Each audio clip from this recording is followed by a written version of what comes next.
Mark? This is a tight shot.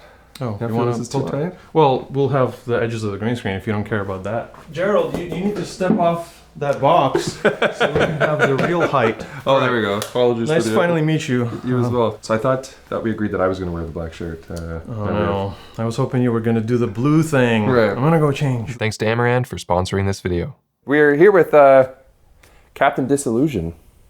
Sort of, yeah. Yeah. It's the first face reveal. Face reveal. Captain Disillusion. We're not going to play into the lore here. Okay, we're going to tear the walls For down. the first time, the walls are down. I'm a huge fan of your channel. I've been watching it for an absurdly long time. I'll watch 5 years. 60 seconds and I'll be like, my God, I do not have the patience for that level of commitment to a YouTube video where it's just like, this is what I have the patience for. Anyway, he's good at what he does, okay? I appreciate it.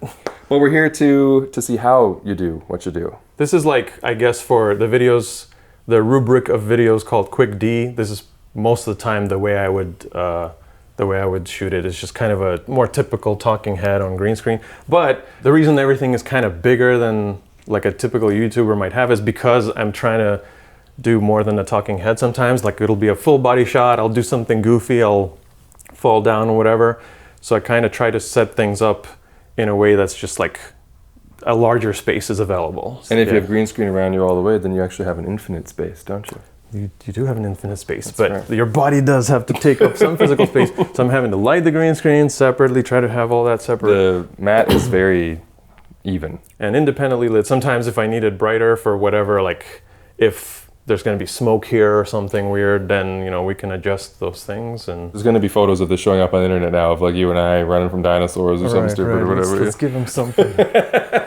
Editor Gerald here. In case it wasn't obvious, Captain Disillusion had nothing to do with the terrible visual effects you're seeing in this video. That was all me. So please don't associate his immense talent with my garbage. Also, we got Patrick Tommaso on the ones and twos today. What are you talking about? There's no one there.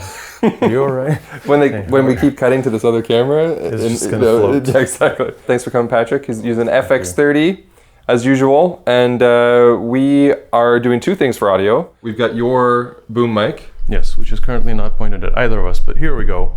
This should be a little better. What do we work? Is that Audio Technica? Look, you should know these things. It's an AT4053B. Obviously, that's what I was going to say. But we're also mic'd on the Sennheiser MKE2 Labs, which I'll switch to when we walk around. Speaking of that, how is this space treated? Let's give the old.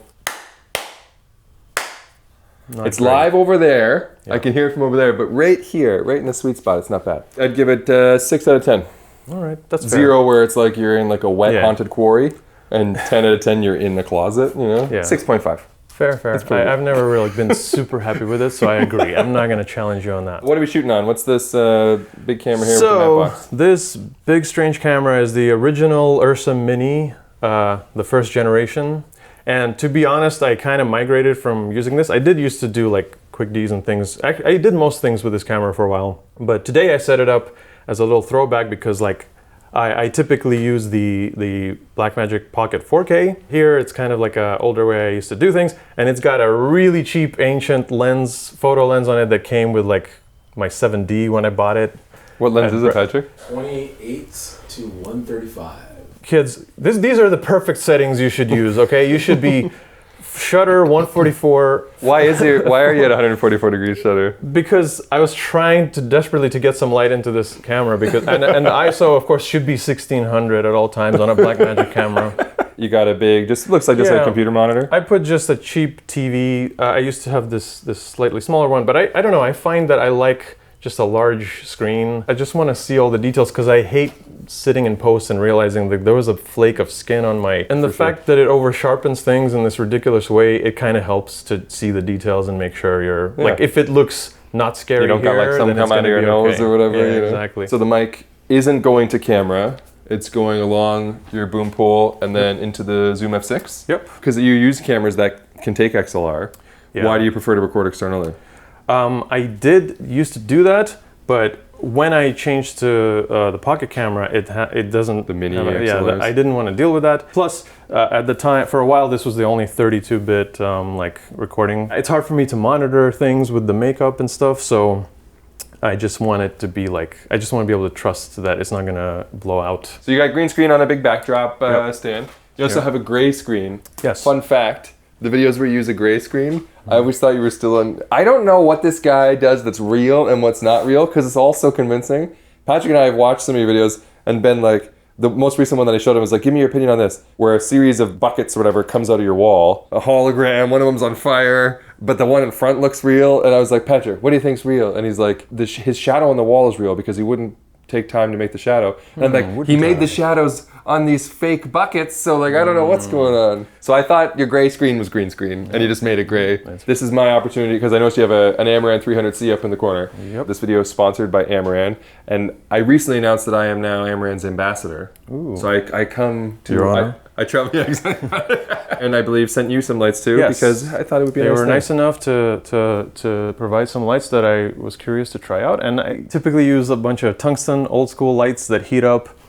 And in this small space, I was actually curious to try like LED stuff and just like keep things from not overheating and boiling me alive, especially when we turn off the AC. And I think it works really good. Like I kind of tried to swap out what I normally do with like equivalent. So you got the 300C behind the Fresnel. We're not going to talk about other brands of lighting. But here I improvised and I kind of created the same amount of sort of a panel that I kind of partly directed, partly just to fill things out. Here, yeah, it was just like, it's not the most efficient use of another 300C, but I was just trying to kind of split the difference and make a very soft fill light by like bouncing some of it off the ceiling there and a little bit.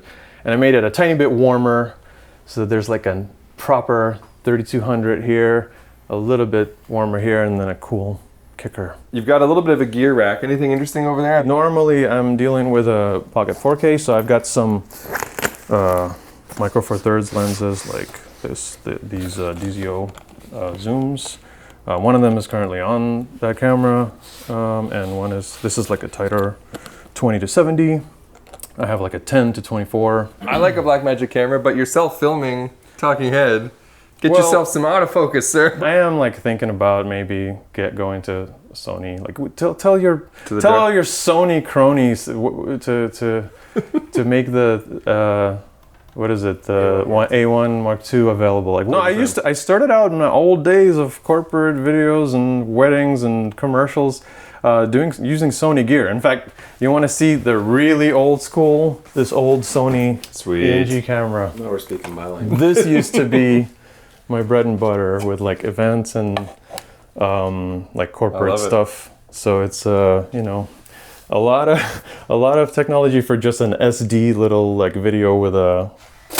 So this space, then I guess you just rent this just for work because like it's an apartment, but you have a kitchen and stuff, and it's all just a workspace. Yeah, the kitchen kind of turned into like a prop room where I make stuff. I have like old props, like if anything ever appeared. One time I was like drunk in a video. This is the communicator that Captain D usually has. There's a green screen version and a turned off version, and one that I broke into pieces. This is for the CD/videos. It's a real chair. I really sit in it.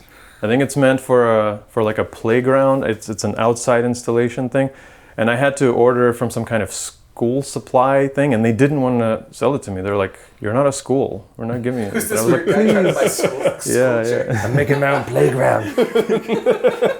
This is where I spend most of my time. I film something in a day or two, and then I spend a month or more, or multiple months, or most of a year just sitting in this room. When I was in school and in like television production class, like we had all these fancy studios and editing rooms and things.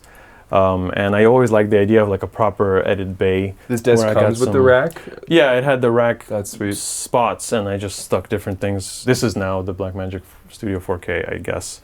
And then I kind of experimented with doing this live playback for streams with these funny VTR, basically decks that play straight off cards. There's an audio interface. There's things. It's all powered by the what's it called? The Studio. The Mac Studio 2 Stream Deck. Like most of this was also like efforts to do stream things. This is from the last time I did it behind the scenes. When I release a video, I then do typically like a stream for patrons where I kind of sit and talk about what sucked about it and how I did everything and what I could do better. Check this out. Isn't this cool? I got a MIDI keyboard. When I do sometimes I do some music for some videos here and there, especially for these gray screen ones. Most of that score is, most of those tracks are I didn't original. know that. Yeah. That's cool. I mean, I mix and match. Feel like I have less and less time or creative energy for like music, but I try to do it when I can.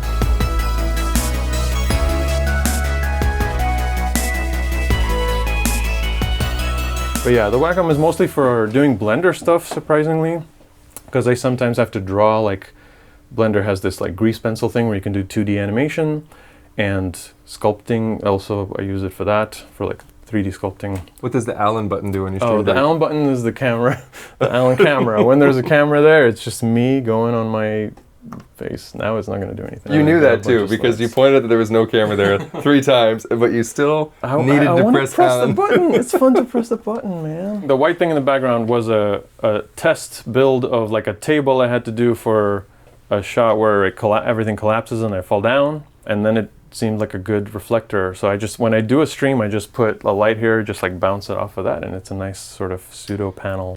So I had no idea that he was going to have a setup like this, or I would have asked Amaran to send over their new Verge lights. There couldn't be a more perfect fit for someone who's doing recordings from their desk, has a stream deck, and would prefer to stay cool and comfy in their editing bay without needing to bounce a hot tungsten light overhead. So here they are, the Amaran Verge and Verge Max. They're incredibly thin, edge-lit panels that provide high-quality diffuse light while saving space, and compared to the closest competitor, saving money. They feature front-facing knobs for easy adjustment of brightness and color temperature, and that color is higher quality and more accurate than you'll find in the competition. They have a silent, fanless design and run on USB-C power delivery. The lights come with a USB-C power brick, but any PD charger will work as long as it meets the minimum power requirements, which is 30 watts for the Verge and 65 watts for the Verge Max. And although these lights lend themselves perfectly to desk setups for live streaming or recording against walls in a home studio, the Verge Max actually makes for a very compelling overhead product light thanks to its versatile mount and tilt range. And Amaran provides optional stands and mounting accessories to assist in those various shooting scenarios. But of course, when you do have them set up at the desk, you'll have access to the Amaran desktop app to configure the light and Stream Deck plugins for controlling it easily with a single press. The Verge and Verge Max are shipping now and are available at the link in the description.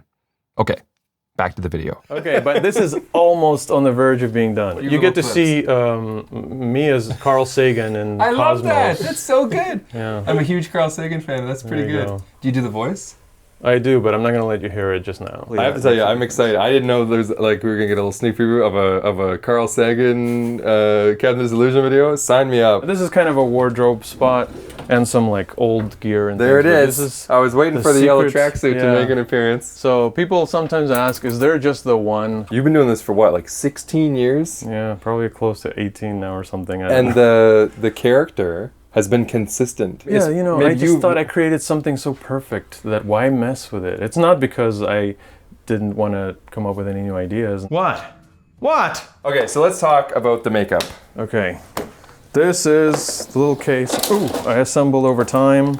It's not very pretty, it's not glamorous, but it's a bunch of messy makeup. So anyway, what you can do is start with a Graftobian. I used to use a different brand, what is it called? Mayron, but the silver wasn't quite popping. So what you want to do is Graftobian is much brighter. Gives you the sparkle. So you mix it with this mixing liquid, swirl it around, and then it becomes a paste, and then you apply it. What inspired it? In the very early days of YouTube, how do you stand out? What if I was silver, but I didn't want to paint my whole face because it sounds like really hard to do the eyes, or I even started doing it and I'm like, what if it was just half? Let's just stop here. But the line was messy, so I'm like, well, what if there was black to I'm gonna fix the line with black and then do the drips. Actually, I know it looks like a green screen, but actually I've been rotoscoping us the whole time. This is an illusion, and we are in fact here. Oh, wait, Gerald? I don't think the teleportation worked too Whoa. well. Sorry about that. The technology is not perfect yet.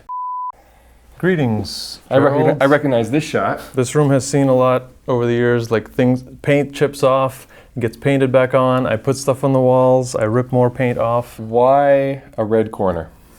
Because it was there, My mother decided to paint a room of the house this very strange gaudy color, and the room wasn't being used for much. It was like a gym back all those years ago. So we're filming on Pocket 4K. Yep. But you have 2 devices here. You've got some kind of tilt. So this thing, controls the gimbal. And you can see the tilts. shot on your phone, right? Yeah, I can see the shot on the phone through the Raven Eye thing Because on of the there. Ronin S2? Right? Yeah, that's the little device underneath the gimbal that is basically like a little video transmitter, but it also can do things like, if you're able to maybe like pan it over, like push it over a little bit, it doesn't go up and down right now, but it'll stay focused on us. Oh, that's cool. As Patrick swings the jib, the gimbal is tracking you. Something I've noticed that makes it difficult for me to actually use my clipboard with you is that before I can give you a hard time, like, for instance, my eye was drawn.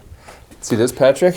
See it. Paint Oh, chip. you don't like that now. It used to be full of paint chips, and that used to be part of the aesthetic. This is what I'm talking about. See, before I could ever give him a hard time, like where I would do a shtick where I'm like, paint chip in the corner, you'll somehow ramble off every possible flaw ahead of time. It's like, oh, it used to be paint chips. So now if I go over there, you'll be like, yeah, I already told you there's a paint chip, you moron. Yeah, my superpower is self-deprecation. I'll criticize my own work all day. You're taking away my thunder. Now I'll just seem like a bully. And then people around me feel the desire to praise me instead. That's how that works. It's a mastermind. I didn't really work it out too good for this particular shoot today, but normally there's a key light here of some sort, like usually a Fresnel that's kind of diffused a little bit, and it used to be more of a focused thing shining on the corner, like when I'm actually sitting in there. So there's You like the hard shadows for... Yeah, like semi-hard. So it's a Fresnel light, works well because it's sort of a spotlight, but there's kind of a softness to it. There's a little bit of a wash with this big panel. Just it's to probably raise a the little bit, exposure just to the so whole. that those shadows are not as pitch black.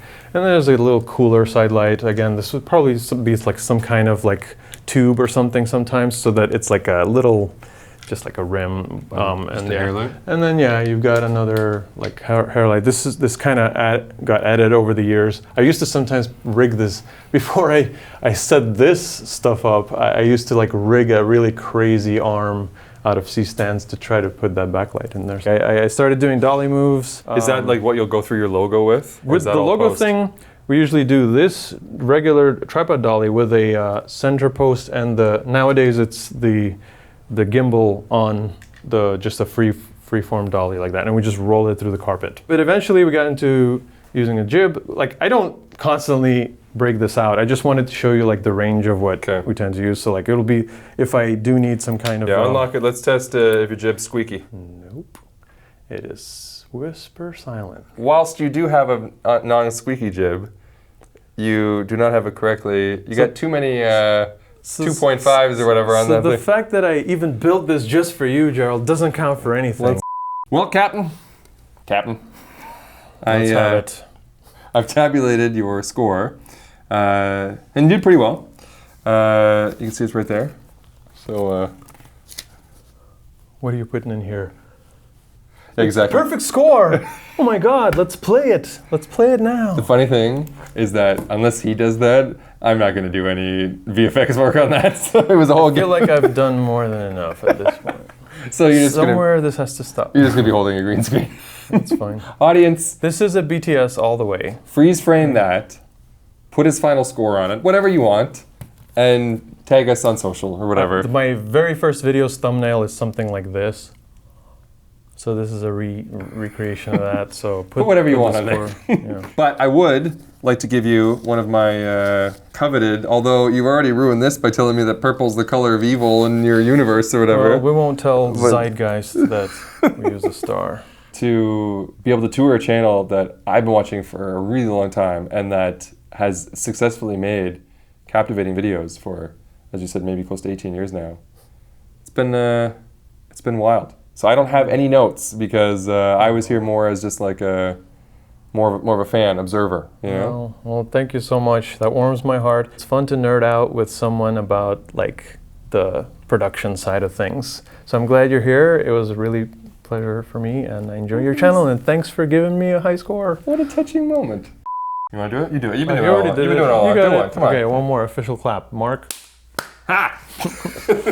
He couldn't help himself. Sorry, don't quote me. We don't know what we're talking about is the point of the video. That's my focus making face. Yeah, see, and it makes your pupils go like green or whatever. I mean, I just used the edge of my hair, but It works for whatever you, works yeah. for you. Can't believe I have to do this friggin' tour for this guy. Basically, if you needed like a guy to mix a high school assembly in 1996, you call me. I can use this mixer. It's a silly camera, but it had progressive shutter rate. Yeah, it did. What the hell are you talking about? Like global shutter? Sorry, global shutter. Okay. Yeah. Yo, we just did a freaking studio tour, yo. It was freaking out of this world. None of this is going in. In fact, scrap the whole thing. I think this is not working out. See you guys. Yeah.